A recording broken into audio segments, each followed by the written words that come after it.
I calmed a terrifying alpha werewolf. Then everyone told me I was already his mate. Hello, everyone. Before we begin today's story, I have a small favor to ask. Please hit the subscribe button and turn on the notification bell so you never miss any of our channel's new videos. It is quick, it is free, and it is one of the best ways to support us as we continue bringing you more dramatic, emotional, and unforgettable stories like this one. Your support truly means the world to us. Before we begin, tell us in the comments where in the world you are watching from and what time it is where you are right now. We love seeing how far these stories travel and discovering who is joining us from around the world today. Now, let's begin today's story. Do not move, I whispered, even though every person in Moonhaven Square was already running away. The Alpha Werewolf stood beneath the silver lanterns of the moon gathering, nearly 7 feet tall in his transformed state, his dark fur catching the cold light while frightened voices echoed across the square. I knew exactly who he was. Everyone did. Vale, leader of the Vale pack, was the Alpha parents warned their children never to approach when the moon was high. They called him terrifying, cursed, impossible to control. Yet as I watched him from 20 feet away, I noticed something everyone else seemed to miss. Rowan was not chasing anyone. He was backing away from them. His claws pressed into the earth as if he were using every ounce of strength to remain still. Elliot, get back, someone shouted. I should have listened. I was an Omega with no special rank, no powerful family, and certainly no experience calming an Alpha Werewolf. But fear did not explain what I saw in Rowan's pale gray eyes. There was awareness there, and beneath it, something far more human. He was afraid of himself. I stepped closer. Rowan released a warning growl, but I stopped only long enough to study him. My mother had taught me an old phrase when I was a child. Words she claimed came from a forgotten moon language. I had never understood why she insisted I remember them. Now they returned without effort. The moon sees the wolf, I said, softly, but the soul chooses the path. Rowan froze. The square became strangely quiet. A warm sensation moved through my chest, pure and gentle, like moonlight somehow given weight. I repeated the ancient words. Rowan's breathing slowed. His shoulders relaxed. The frightening wildness in his eyes gradually disappeared until he was simply looking at me. Not through me. At me. Then he lowered his head. An Alpha Werewolf feared throughout Moonhaven had responded to an unknown Omega speaking a language almost nobody remembered. I heard footsteps behind me as several pack elders cautiously returned. How did you do that? One asked. I talked to him. The oldest elder stared at my wrist. I followed his gaze and saw a thin silver crescent glowing against my skin. My stomach tightened. What is that? Nobody answered. Rowan shifted back into his human form beneath the protection of a ceremonial cloak brought by one of his attendants. He was tall, dark-haired, and far less frightening than every story had promised. His gray eyes remained fixed on me with the same bewilderment I felt. Who are you? He asked. Elliot Hayes. At the sound of my name, the silver mark brightened. A matching light appeared around an old symbol on Rowan's hand. Suddenly, every elder in the square went silent. What? I demanded. Why is everyone looking at me? The oldest elder stepped forward, his expression caught somewhere between wonder and disbelief. Because those marks have not appeared together in more than 200 years. I looked from him to Rowan. What does that mean? Rowan seemed equally determined to hear the answer. The elder lowered his voice. It means the moon already recognized your bond. My heart stumbled. What bond? The elder stared directly at me. Elliot, how can you not know? You are already his mate. The words already his mate should have explained something. But to Elliot, they only created a dozen new questions. The moon gathering had nearly emptied, leaving silver lanterns swaying above the square while the elders surrounded him and Rowan at a cautious distance. Elliot looked at the glowing crescent on his wrist, then at the matching symbol on Rowan's hand. No, Elliot said. The oldest elder blinked. No, you told me what the mark means. You did not tell me why it gets to decide my life. A few elders exchanged uneasy looks. Rowan remained silent. Elliot expected the powerful Alpha to claim the bond or demand obedience to pack tradition.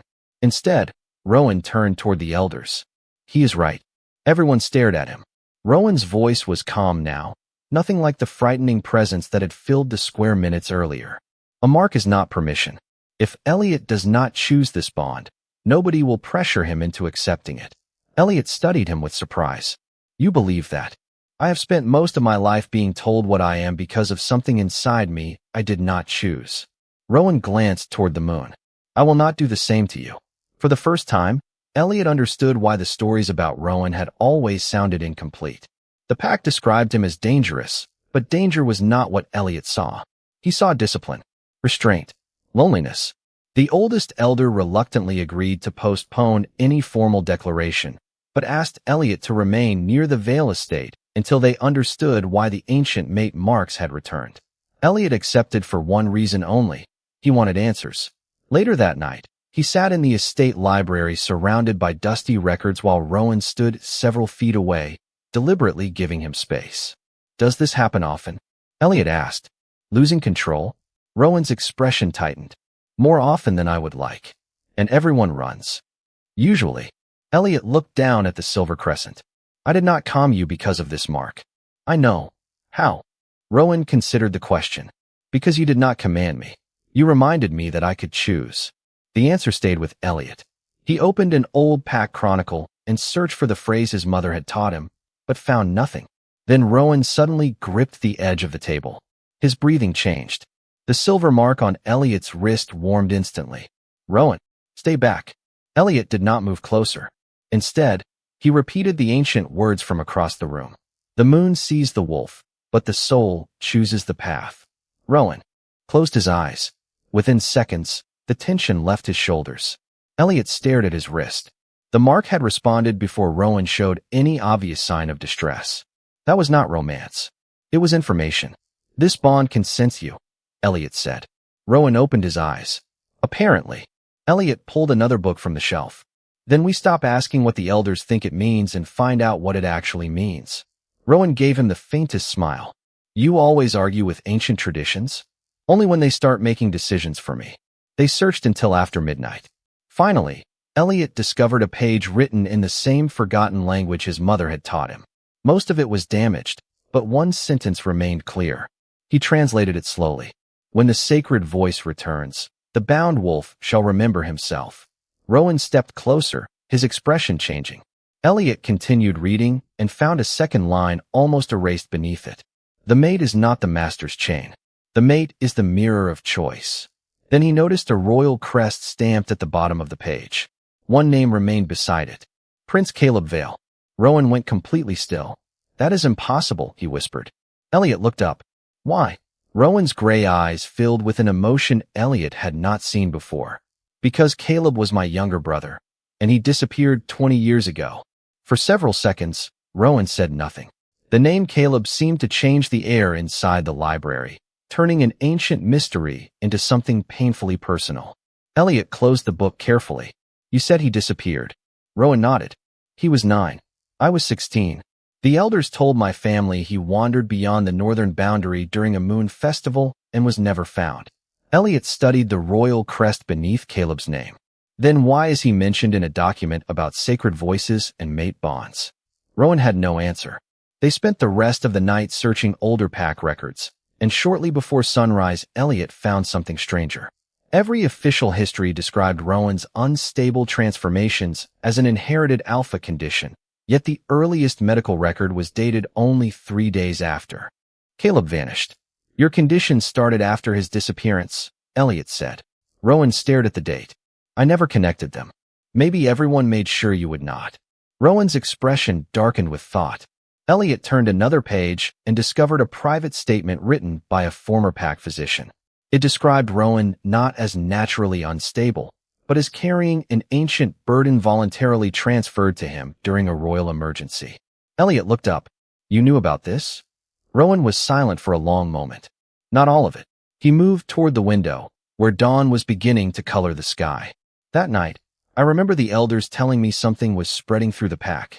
They said my alpha blood could contain it. I agreed because people were frightened. Elliot suddenly understood. You took the burden into yourself. Rowan nodded. Afterward, the transformations became harder to control. Elliot felt anger rise, not at Rowan, but at the story Moonhaven had built around him. For 20 years, people had whispered that Rowan was dangerous without remembering why he had become that way. They call you terrifying because you protected them. Rowan gave a humorless smile. People remember what frightens them more easily than what saved them. That does not make their version true. Rowan turned toward him. Something softened in his gray eyes. Elliot realized that everyone else seemed to approach Rowan as either a leader to obey or a threat to avoid. Elliot could do neither. He wanted to understand him. They continued searching until they found a sealed letter hidden behind the physician's report. It contained no explanation, only a sentence written in the same ancient moon language Elliot somehow understood. The burden shall remain with the elder prince until the sacred voice returns. Rowan read the translated words twice. Elder prince. You, Elliot said. Which means Caleb's disappearance, your condition, and whatever happened to me in the square are connected. Rowan stepped closer to the table, but stopped several feet from Elliot. Even now, he respected the distance Elliot had chosen. You should leave Moonhaven, Rowan said quietly. Elliot frowned. Why? Because if this bond is connected to whatever happened 20 years ago, staying near me may pull you into something you never asked for. Elliot considered him for a moment. You keep trying to protect everyone by deciding what burden you should carry alone. Rowan looked surprised. And you keep correcting me. Someone should. A genuine smile briefly appeared on Rowan's face. Elliot returned to the book and noticed a faint silver symbol beneath the letter. When he touched it, warmth moved through his fingers. New words slowly appeared across the page. Rowan watched in disbelief. Elliot read them aloud. When the still moon voice awakens, seek the prince who remembers. Below the sentence was a map symbol pointing toward the western forest. Then one final line appeared. The lost prince lives. The words "the lost prince lives" remained visible for less than a minute before fading from the page, but Elliot no longer needed to see them. He had memorized every symbol. Rowan stood motionless beside the table, staring at the place where his brother's name had appeared. For 20 years, he had been taught to mourn Caleb as someone who could never return.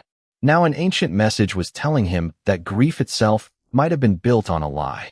We follow the map, Elliot said. Rowan looked at him. Not until we understand what happened to you when you touched that page. Elliot wanted to argue, but Rowan was right. The silver crescent on his wrist was still glowing. They searched the oldest shelves until Elliot discovered a thin volume sealed with the same crescent symbol.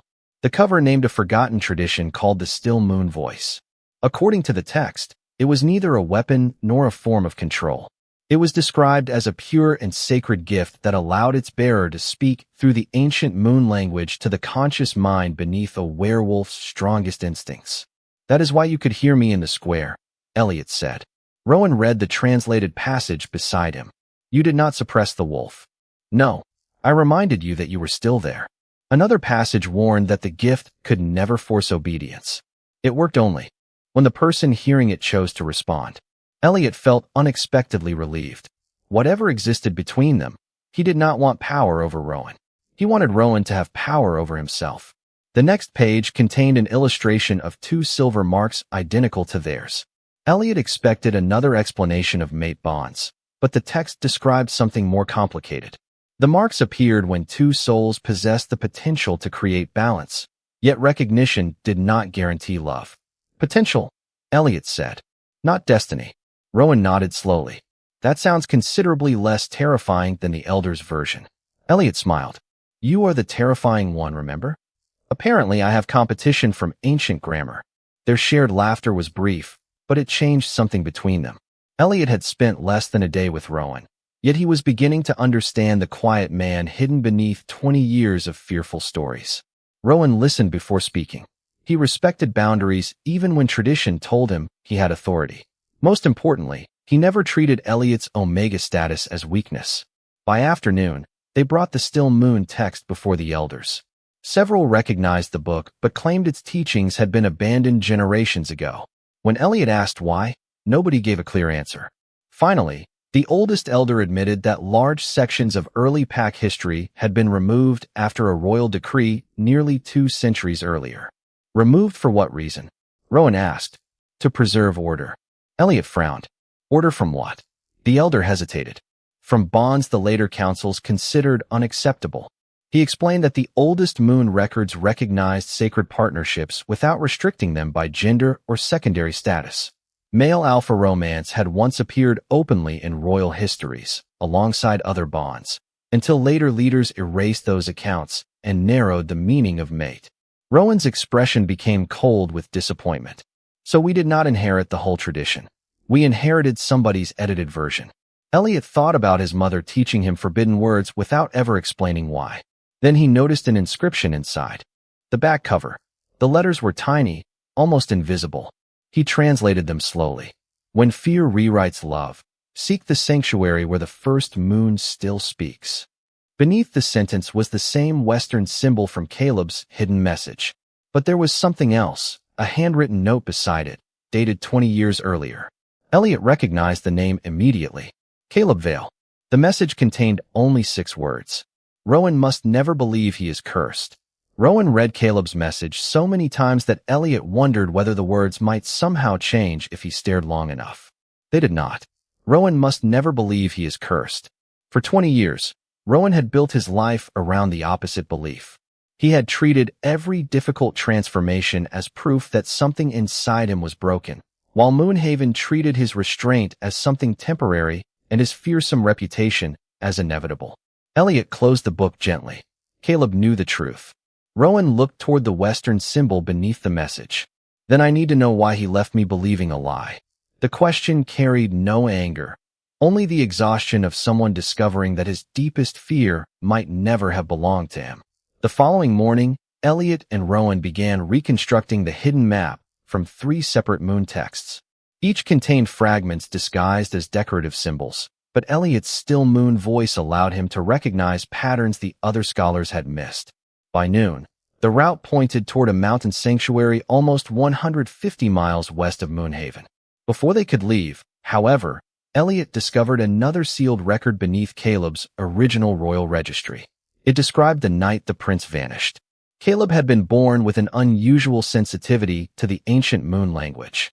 As a child, he could recognize when sacred texts had been altered, even when he had never studied their original form.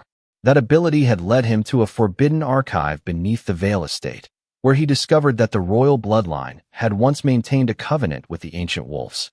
The covenant was not about domination. It required royal alphas to protect free choice within every sacred bond. When later councils began rewriting mate laws and erasing male alpha romance from official history, the covenant weakened. Rowan's condition had begun when the damaged bond between the royal line and the ancient wolves reached a breaking point. So you were never the source, Elliot said. You became the shield. Rowan read the passage beside him, and Caleb knew. Another record revealed that on the night of Caleb's disappearance, the younger prince had tried to restore the covenant. The ritual could not be completed because one element was missing, the still moon voice. To prevent the fractured sacred bond from spreading through the pack, Rowan had accepted its burden temporarily. He had been 16, frightened, and willing to help. The temporary burden had lasted 20 years. Elliot felt the silver mark on his wrist grow warm. You have been carrying an unfinished promise. Rowan gave a quiet nod. That sounds better than curse. It is also more accurate. Rowan looked at him with the faint smile Elliot was beginning to recognize. You really cannot resist correcting language. Apparently language keeps causing problems around here. They found one final note written in Caleb's hand. If the still moon voice returns, do not bring an army. Do not bring the council. Bring Rowan, and let him choose whether he wants the truth. Elliot understood immediately. Caleb had not left instructions for an alpha leader. He had left instructions for his brother. Rowan stared toward the distant western mountains visible beyond the library windows. We leave tomorrow. Elliot nodded. Together. Rowan turned to him. You do not owe me this because of the mate mark. I know. Then why come? Elliot considered the question carefully. Because everyone else decided what your story meant before they understood it. I want to know the truth. Rowan's expression softened. And after that, Elliot looked at the silver crescent on his wrist. After that, we decide what we mean to each other ourselves. As sunset filled the library with pale gold, the ancient map suddenly shimmered beneath Elliot's hand. A hidden line appeared at its western edge, written in Caleb's unmistakable script. The lost prince had left them one final warning. The sanctuary will open only for the sacred voice and the wolf who chooses not to rule it. The road west took Elliot and Rowan through 2 days of pine-covered hills before the familiar lights of Moonhaven disappeared completely behind them. They traveled without elders, guards, or royal attendants, exactly as Caleb had instructed. Elliot expected the silence between them to feel awkward, but instead it became strangely comfortable. Rowan never treated the journey as proof that Elliot had accepted their mate bond. He asked before making decisions that affected them both, listened when Elliot disagreed, and never once used his position as alpha to end an argument. By the second evening, Elliot understood something the old histories had failed to explain. Balance did not mean one person becoming weaker so another could feel strong. It meant neither person needed to become smaller. They stopped beside a quiet mountain lake as moonlight spread across the water. Rowan studied the silver mark on his hand. When I was younger, I thought being an alpha meant never admitting fear. Elliot sat beside him. Who taught you that? Almost everyone. They were wrong. Rowan smiled faintly. You say that with impressive confidence. I have evidence. Rowan looked toward him, and for a moment the ancient mystery surrounding them felt less important than the simple trust growing between them. What are you afraid of? Rowan asked. Elliot considered pretending he had no answer. That this bond will make every choice afterward feel questionable. If I care about you, how do I know it is really me choosing? Rowan was quiet before answering. Then do not choose me until you know. Elliot stared at him. Rowan continued. If the moon itself appeared tomorrow and ordered you to become my mate, I would still ask what you wanted. The silver crescent on Elliot's wrist warmed, but this time he did not look at it. That helps, he admitted. The next morning, they reached the western mountains and found a stone path hidden beneath centuries of moss. Ancient symbols guided them toward a narrow valley where a white arch stood between two enormous cedar trees. Elliot recognized the inscription immediately. The sanctuary opens for the sacred voice and the wolf who chooses not to rule it. Rowan stepped forward first, but nothing happened. Elliot joined him. Still nothing. Maybe there is another translation, Rowan said. Elliot examined the final symbol and realized the word translated as rule could also mean possess. He looked at Rowan. It is asking whether you claim me because of the bond. Rowan faced the arch. I claim nothing Elliot has not freely given. Silver light moved across the stone. The entrance opened. Beyond it stood an ancient library carved into the mountain. Shelves stretched farther than Elliot could see, filled with records untouched by the rewritten laws of Moonhaven. On the nearest wall were portraits of sacred partners from centuries past, Omega and Alpha, Beta and Alpha, and two male alphas standing proudly together beneath the same moon crest. Male alpha romance had not been tolerated in the old world. It had been honored. Elliot moved closer to the portrait. They erased all of this. Not all of it. A voice answered from the shadows. Rowan froze. A tall man with familiar gray eyes stepped into the moonlight. He looked older than the child Rowan remembered, but the resemblance between them was unmistakable. Rowan could barely speak. Caleb. The man smiled, his eyes filling with emotion. Hello, brother. Rowan stood perfectly still as 20 years of unanswered questions seemed to gather between them. Caleb looked at Elliot next. And you must be the still moon voice. Elliot nodded.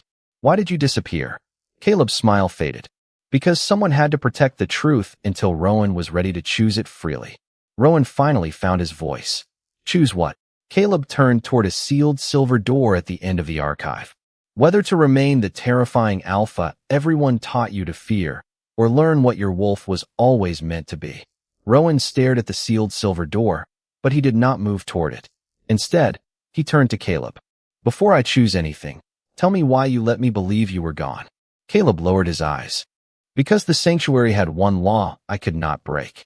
Once I became guardian of the First Moon Archive, I could leave clues, but I could not directly contact the royal line until the still moon voice returned. If I had revealed myself earlier, the ancient covenant would have remained sealed, and the council would have buried the truth again. Rowan absorbed the answer slowly. So you were waiting for Elliot. I was waiting for someone who could open what I could only protect. Caleb placed his palm against the silver door. Symbols appeared across its surface, and Elliot immediately understood them. The covenant was never created to control werewolves. It existed to preserve balance between instinct and choice, authority and freedom, alpha strength and personal dignity. Caleb explained that generations of leaders had gradually rewritten that principle. Mate bonds became obligations.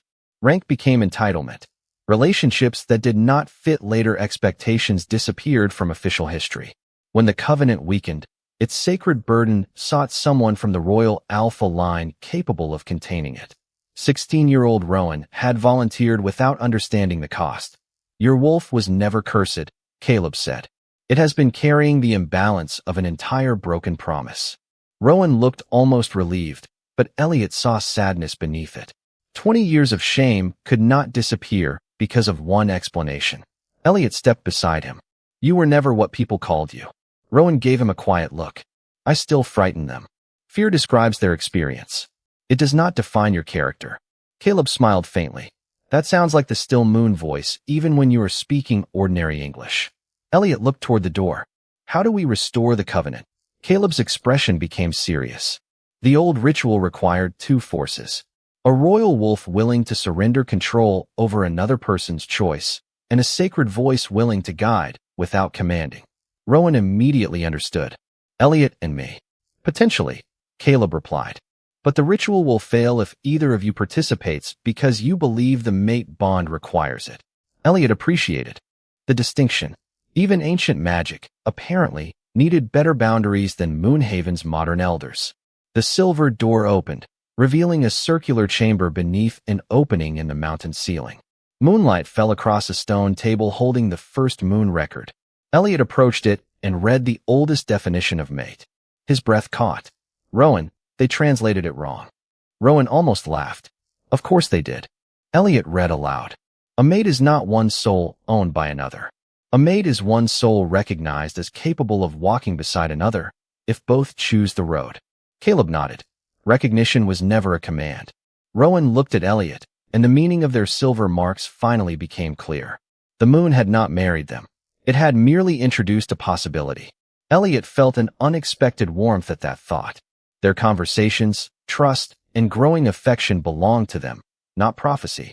Then Caleb turned the first moon record to its final preserved page. There, beneath the original covenant, were dozens of names deliberately removed from later copies.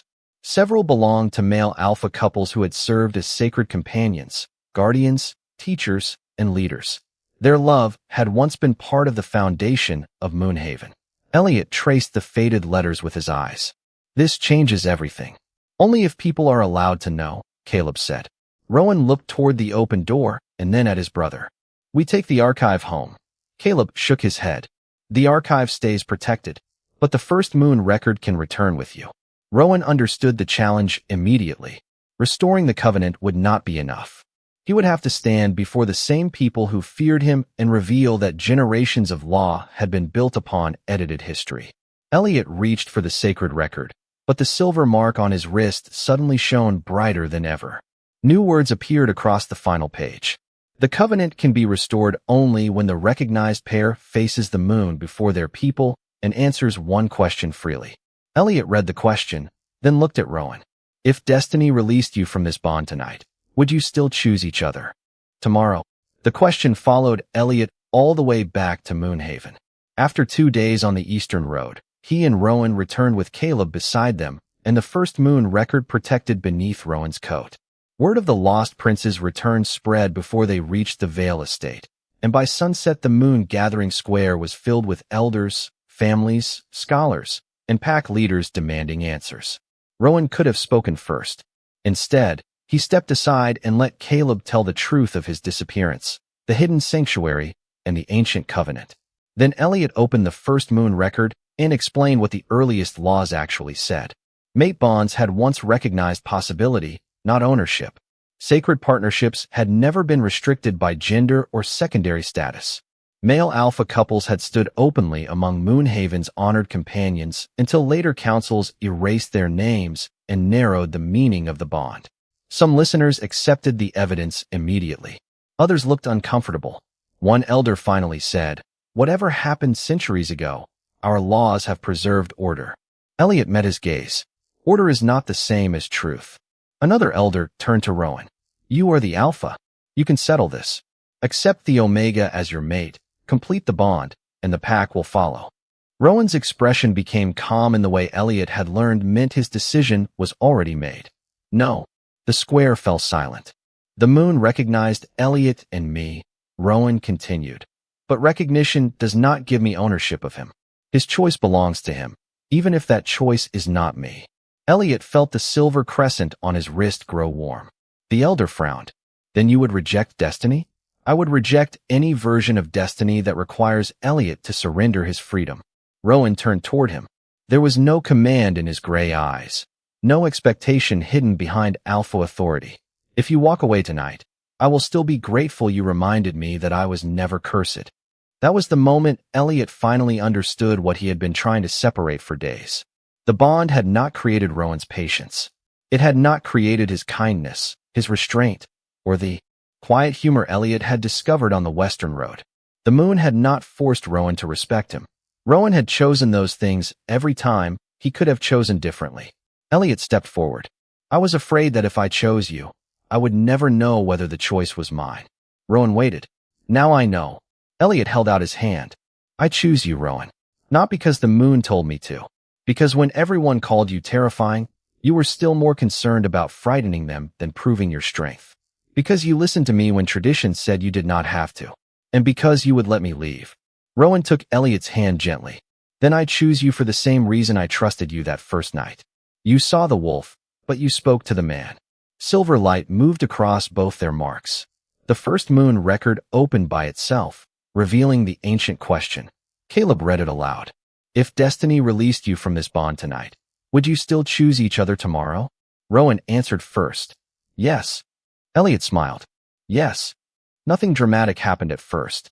Then Rowan closed his eyes, and the tension he had carried for 20 years seemed to leave his shoulders. The silver marks remained, but their light softened from a warning into something peaceful. Caleb looked toward the first moon record. The covenant is restored. Rowan opened his eyes. They were clear. For the first time, Elliot sensed no hidden struggle behind them. Around the square, the ancient moon symbols carved into the stones began glowing one after another, revealing names that generations had tried to erase. Male alpha companions, omega leaders, beta scholars, and forgotten partners returned beneath the same sacred crest. The crowd stared as Moonhaven's lost history appeared beneath their feet. Elliot looked at Rowan. The terrifying alpha had not been saved by obedience, and Elliot had not been rewarded for submission. They had restored something older and wiser by doing the one thing centuries of rewritten law had forgotten to protect. They had chosen each other freely. 3 years later, Moonhaven still told stories about Rowan Vale, but nobody called him cursed anymore. Children knew him as the alpha who opened the old archives to every family in the pack. Scholars knew him as the leader who encouraged questions instead of fearing them. And the elders had learned that preserving tradition meant understanding its truth rather than protecting every mistake inherited from the past. Rowan remained powerful, and his werewolf form could still silence a crowded square simply by appearing, but the fear that once surrounded him had changed into respect. He no longer treated his wolf as an enemy hidden inside himself. The restored covenant had taught him what Elliot had understood from the beginning. Instinct was part of him, but choice defined him. Elliot's life changed as well. He became keeper of the still moon voice, not because he wanted authority, but because too many sacred words had already been lost through silence. He worked with Caleb to translate the first moon archive and restore the names removed from Moonhaven's history. Records of Omega leaders returned to the public library. Forgotten beta scholars received recognition for their work. The stories of male alpha companions, once erased because later generations considered their love unacceptable, were restored beside every other sacred partnership. Caleb never reclaimed the life people expected a lost prince to want. Instead, he divided his time between Moonhaven and the Western Sanctuary, protecting the oldest records while teaching younger scholars how easily history could become prejudice when nobody questioned who had written it. Elliot often reminded him that disappearing for 20 years remained an unnecessarily dramatic teaching method. Caleb always replied that the Vale family had a reputation to maintain. Rowan usually pretended not to hear. The greatest change, however, happened in ordinary moments. Elliot and Rowan built their relationship slowly after the covenant was restored. The silver marks remained on their hands, but neither man treated them as instructions. They disagreed about books, schedules, council meetings, and whether Rowan's habit of drinking coffee after midnight was responsible behavior. They also listened. Rowan never used alpha authority to silence Elliot, and Elliot never used the still moon voice to control Rowan. The sacred gift was reserved for moments when Rowan genuinely needed help finding calm, and even then Elliot offered guidance rather than command. One autumn evening, they returned to Moonhaven Square for the annual moon gathering. Elliot remembered standing there years earlier while everyone ran from a terrifying alpha werewolf. Now families filled the square beneath silver lanterns, and Rowan stood comfortably among them. A young Omega approached Elliot and asked, "Is it true the moon chose Rowan for you?" Elliot glanced toward Rowan, who was listening from several feet away. "Not exactly," Elliot answered. "The moon recognized a possibility." The young Omega frowned. "What is the difference?" Rowan walked over with a quiet smile. Elliot reached for his hand. "Possibility opens a door. You still decide whether to walk through it." Rowan's silver mark warmed against Elliot's palm. Above them, the full moon illuminated words newly carved into the center of the square from the first moon record. No sacred bond exists without freedom. Elliot looked around at the place where fear had once controlled the story people told about Rowan. The lost prince had returned. The erased lovers had recovered their names. The ancient covenant had been restored. Yet Elliot understood that the greatest miracle was simpler than any of those things. He had never tamed a terrifying wolf. He had listened to a man everyone else had stopped trying to understand, and Rowan had listened back. Destiny might have introduced them, ancient magic might have recognized them, and history might remember them. But love belonged to neither prophecy nor tradition. It belonged to the two people who kept choosing it.